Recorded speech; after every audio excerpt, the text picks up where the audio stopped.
The director of Public Relations and Outreach at Mexico's National Institute of Fine Arts, María Esther Pozo, discovered the magic of Juan Gabriel at a palenque, where, intoxicated by the talent of El Divo de Juárez, she recognized the collective madness he inspired and became obsessed with sharing that phenomenon with the rest of the world.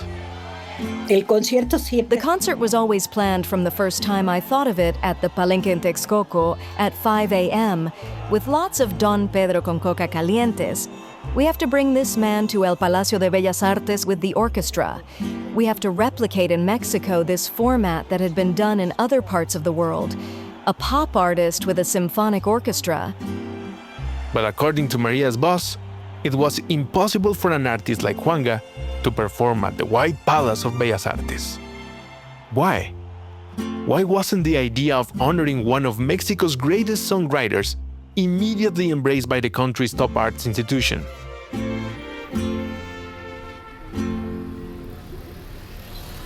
Alongside El Ángel de la Independencia and La Virgen de Guadalupe, El Palacio de Bellas Artes is one of the most iconic silhouettes of Mexico City.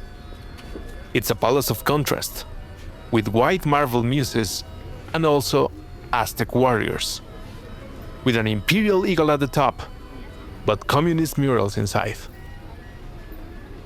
This palace is the highest stage for the fine arts in Mexico, but is mostly reserved for European expressions, like ballet or opera. I can't remember how many times I was taken there on school trips as a kid, but I do remember that not once did they mention Juanga's concert during the tours. Not even once.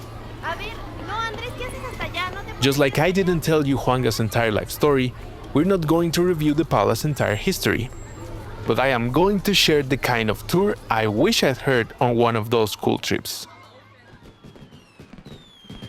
To commemorate the first 100 years of supposed Mexican independence, President Porfirio Díaz kicked out hundreds of indigenous women from a plot of land to build a white marble palace in European style.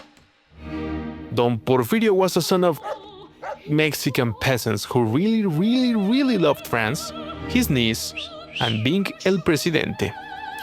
He loved his niece so much, he married her. And he loved being El Presidente so much, he stayed in power for over 30 years.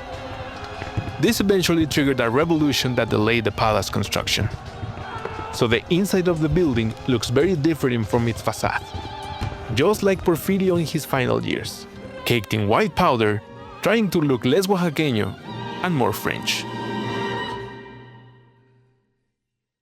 Almost a century had to pass before another son of Mexican peasants will make history with the palace. I'm pretty sure the first time I saw Juan Gabriel live from Bellas Artes was on a September 15th, the date Porfirio Díaz said we should celebrate Mexican pride. But honestly, I've always struggled to feel pride through the government symbols we're raised with, like saluting a flag that reminds me of violence, or singing a national anthem written by a poet who was supposedly locked up to force him to write it.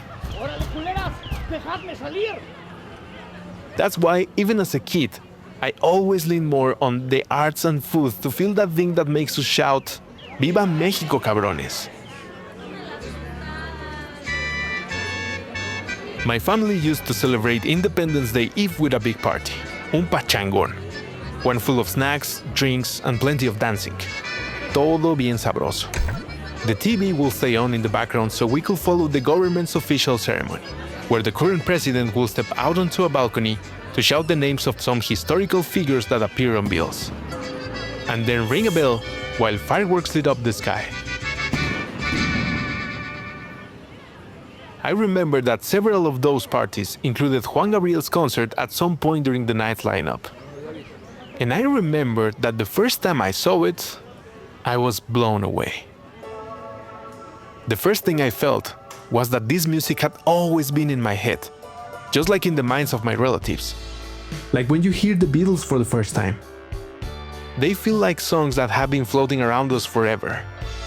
And sometimes, certain artists appear like lightning rods, condensing that energy and grounding it in our dimension.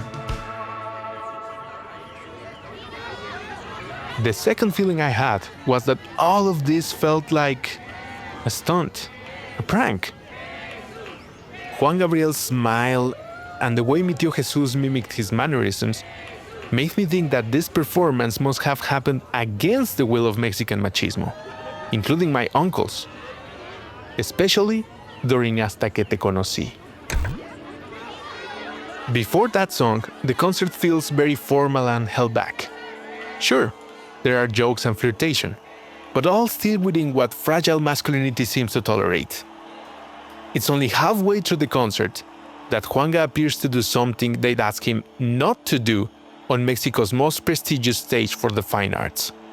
As soon as he started that delicious little dance, I remember glancing at my dad and abuelito to see if that kind of thing was acceptable in our patriarchal kingdom.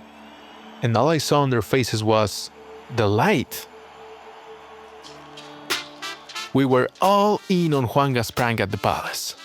That feeling stayed with me for decades.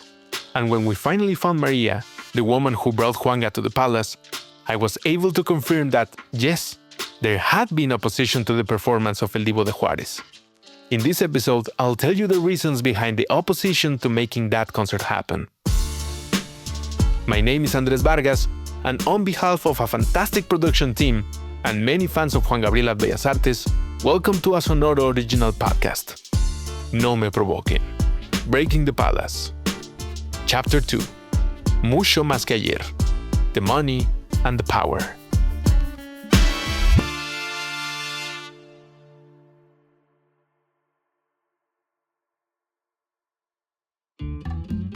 In May 1990, the Pope was in Mexico and Juanga was supposedly in the closet. The Pope's location I know for sure, there's too much evidence to deny it. But Juanga's orientation, not so much. I'm not saying he wasn't gay. I'm saying he was in the closet, but the door wasn't completely closed. Not totally defined. Kind of like Prince or Bowie. Juan Gabriel wasn't openly gay, and even less so an LGBT+ icon.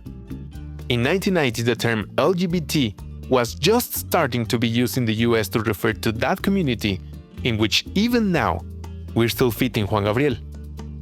In Mexico, LGBT didn't mean anything. Well, maybe a possible acronym for La Gran Banda Timbiriche. And of course, I can understand how Juan Gabriel's sexuality might have bothered some hombres like mi tío Jesus, but not anyone within the artistic community at Bellas Artes. La homosexualidad de Juan Gabriel. Juan Gabriel's homosexuality, honestly, it wasn't an issue. I never felt like that was a problem. And in the world of fine arts, homosexuality was very common. Huh. So if it wasn't about his mysterious sexuality, then Bellas Artes rejected him because he was too popular? Remember that at this point in his career, Juanga already was a celebrity with a massive audience. Palenques and theaters fought over to have Juan Gabriel because he was a magnet.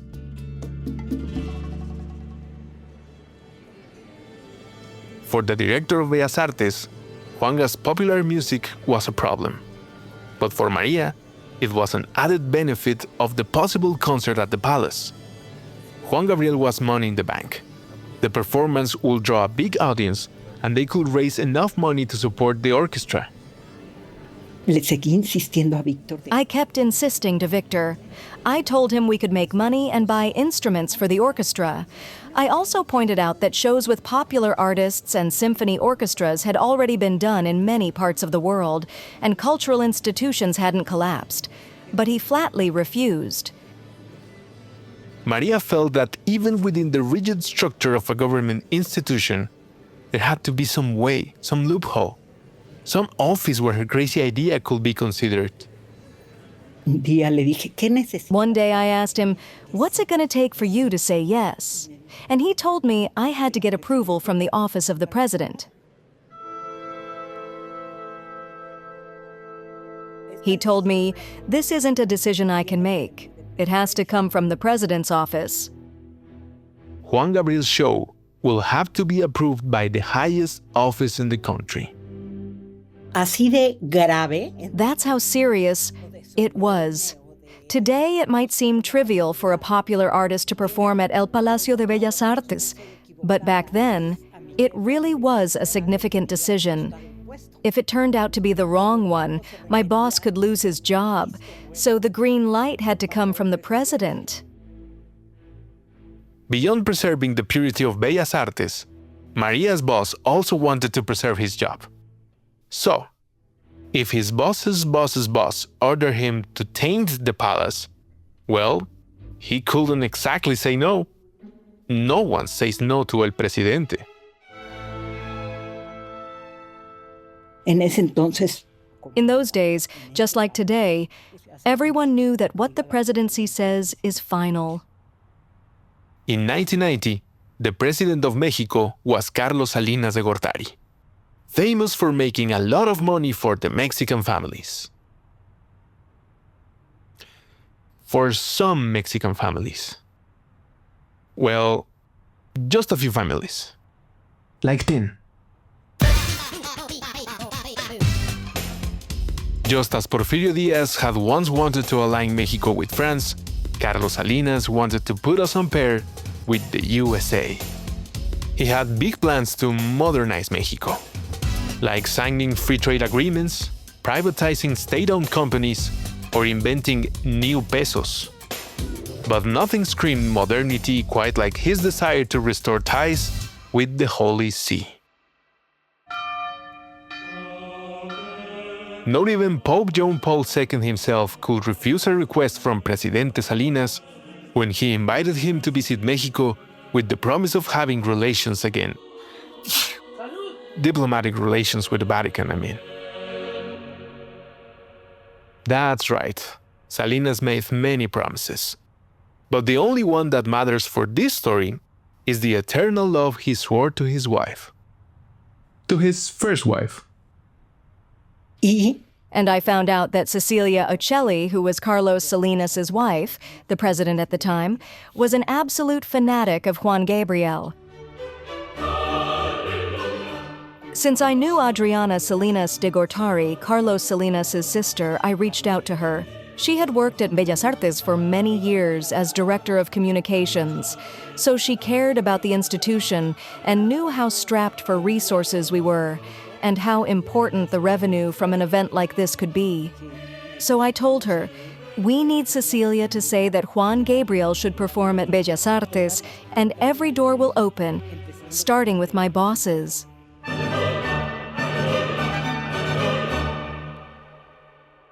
We don't know exactly how Cecilia formally made the request to the president, that is, her husband, but we imagine it went something like this.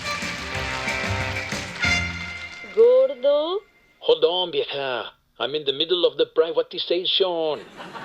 Gordo, I know what you can give me for Mother's Day this year. I want Juanga to perform at Bellas Artes. All right, flaca. Just let me finish with these banks and I'll give the order.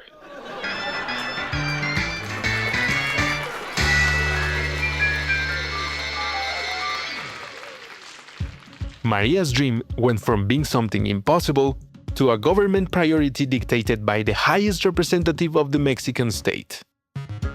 Every obstacle had to be cleared so that, with just a few weeks of production, Juan Gabriel could perform at the palace with the National Symphonic Orchestra. el Palacio, El Palacio de Bellas Artes gets booked way in advance, so pulling all of this off in just a few weeks, it was a real challenge. We were working 24 hours a day, fully dedicated to the concert. Our only priority was Juan Gabriel at the palace, and the truth is, everyone was thrilled. Well, almost everyone. Some took longer than others to fall in love with the idea of the show. The co-workers who had taken Maria to the Palenque were surely excited to have sparked the idea. But the defenders of the artistic purity, they felt something sacred was being violated. los exquisitos, It was really the refined crowd, the intellectual elites of the time. Many composers of contemporary classical music were completely opposed, some Bellas Artes directors too. Basically, people who believed culture should be elitist. that popular culture didn't belong at El Palacio de Bellas Artes and that it shouldn't be placed alongside classical music, in this case, the orchestra. Maria is too much of a lady to call anyone out. No te podría decir. I couldn't name anyone. We name the sin, not the sinner. But I can name at least one sinner who didn't hesitate to express this kind of criticism towards El Divo. Here's an excerpt from what Nicolás Alvarado wrote about the last time Juanga was at Bellas Artes. That is, his funeral. I only know a few of his songs, but I can tell you that's more than enough to identify him as one of the clumsiest, sloppiest lyricists in the history of popular music. All forced syntax, tortured prosody, and stylistic devices that swing between the cliché and the absurd. My rejection of Juan Gabriel's work is, in fact, classist. His sequins irritate me not for being flamboyant, but for being tacky, nakas. His hysteria not for being melodramatic, but for being simplistic. His syntax not for being unliterary, but for being uneducated. If that was the reaction of an intellectual after Juanga died, imagine what those same folks said in private when they heard he was going to debut live at Bellas Artes. Ahora que vivimos Now that we live in times where inclusion is such an important concept, I imagine it's hard to grasp what the big deal was. What's the problem? That's right. Nowadays, it's very easy to say that Juan Gabriel was born to sing at Bellas Artes. But Maria had to convince many people who had never even considered it possible, starting with Juanga himself. She didn't know him, but could reach him through her connections. Yo había trabajado en Televisa. I had worked at Televisa, and my boss there was a journalist who knew a lot of people, Ricardo Rocha. So I called him and told him everything and explained my idea. I asked him if by any chance he knew Juan Gabriel or someone who did, and he said, "I know his manager perfectly." Ricardo gave me the contact, and I reached out. Now, they just had to convince Juan Gabriel.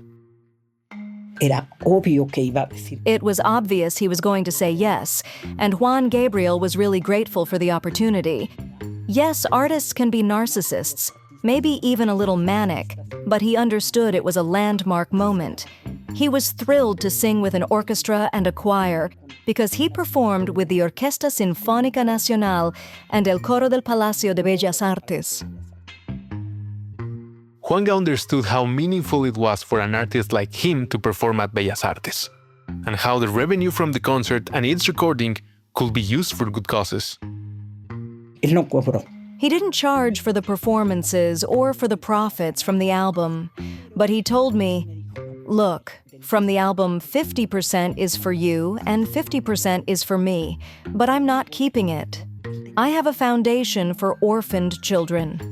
So the money from his half went to the Orphan Foundation, and the other half went to Bellas Artes to help the orchestra. And honestly, it was like a breath of fresh air.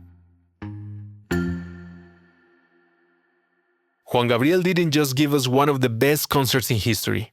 He also helped the orchestra through his music. Anyone who tells you money can't buy happiness is as wrong as the critics of Juanga at the Palace. Because money can buy happiness. The trick is giving it to those who need it the most. Maria's dream was becoming reality. And thankfully, she didn't need to request a single cent for production or promotion. Imagínate las críticas que hubiera. Just imagine the criticism we would have received for using public money, fiscal money, for that. But we didn't have that problem. Because they were blessed by Juanga's popularity. Los boletos, te quiero decir. The tickets for the 4 concerts, let me tell you, were sold out in just 3 hours. The Palace holds about 2,000 people, so 8,000 tickets sold in about 3 hours. There were no credit cards back then, so people would show up like drug traffickers with suitcases full of cash because they wanted to buy, 50 tickets. We had to set a restriction because it was too much. None of us at Bellas Artes had ever experienced anything like that. For other concerts, Maria had to move heaven, sea, and earth to fill the venue. Y en este caso, bueno, pues But in this case, well, without a single ad, everything sold out in just hours. This event was clearly commercial with no funding issues. Bellas Artes not only didn't spend a single cent, we made a profit. Despite having presidential support, Juanga's confirmation, sold-out tickets, and the money pledged for donation, criticism kept making noise, and Maria's boss came under fire. tuvo muchas presiones, por más de que... He faced a lot of pressure. Even though the presidency had given the green light, he was under pressure from people who would call him and say, "But Victor, this cannot be allowed. Now anyone is going to perform at the palace." Some critics saw this as the end of Bellas Artes. At some point, people started saying El Palacio is going to collapse, metaphorically speaking, of course. Maria and her boss needed the apocalyptic elitist, the Nicolás Alvarado types, to relax and stop creating tensions that would affect the event's production. Or worse, a scandal that would shut it down. Maria thought there might be a very influential opinion leader in the cultural sector who could not only back the concert idea, but also help the critics to understand the magnitude of Juan Gabriel and the importance of presenting his music at Bellas Artes. Maria needed a heavyweight intellectual. No lo conocía, pero bueno, I didn't know him personally, but we had his contact at Bellas Artes, so it wasn't too hard to get in touch. I called and told him who I was and why I wanted to meet, and he invited me to his house. A house full of cats in Colonia Portales, jumping around mountains of books. I told him how the idea came to me, how the project was put together in just a few weeks. And I asked him to write the show's program, the playbill. The piles of books surrounding Maria had very complex titles that suggested a very wise man. And the cats had funny names that revealed a person with a wonderful sense of humor. Names like Katzinger, Miao Tse-tung, Miss Oginia, Postmoderna, or Catástrofe.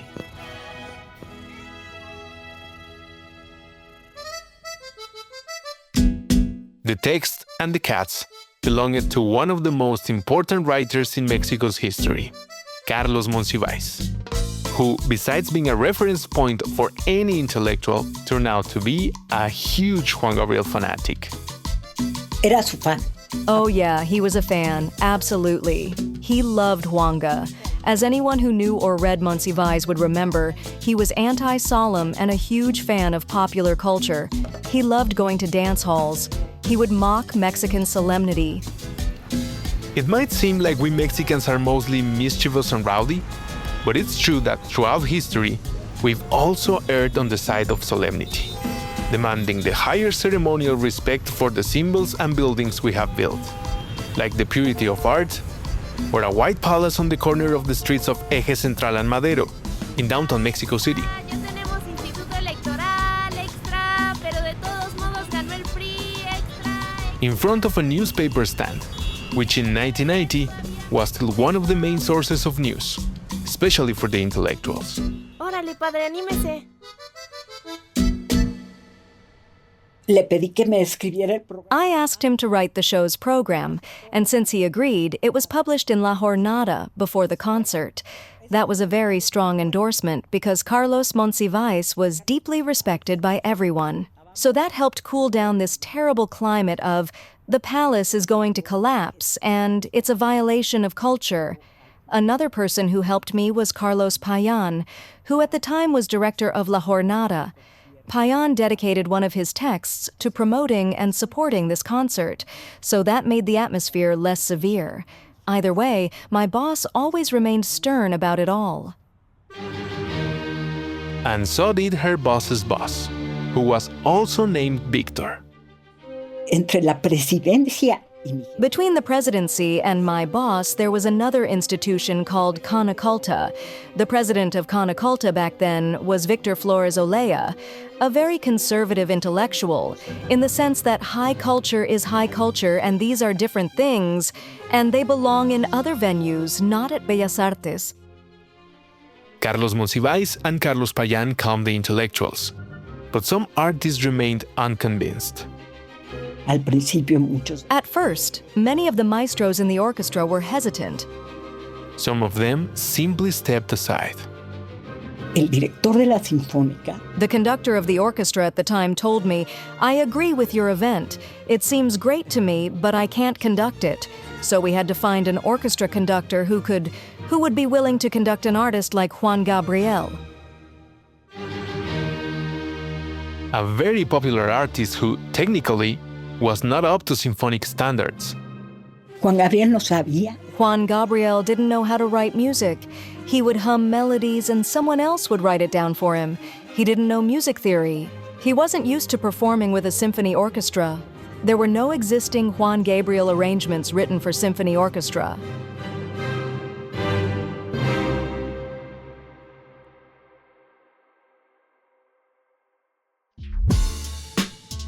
A few weeks before Juanga's legendary concert at Bellas Artes, they still didn't have a conductor, let alone the sheet music for the orchestra. And Maria still had to deal with the Mexican Secret Service and a dead body in the palace.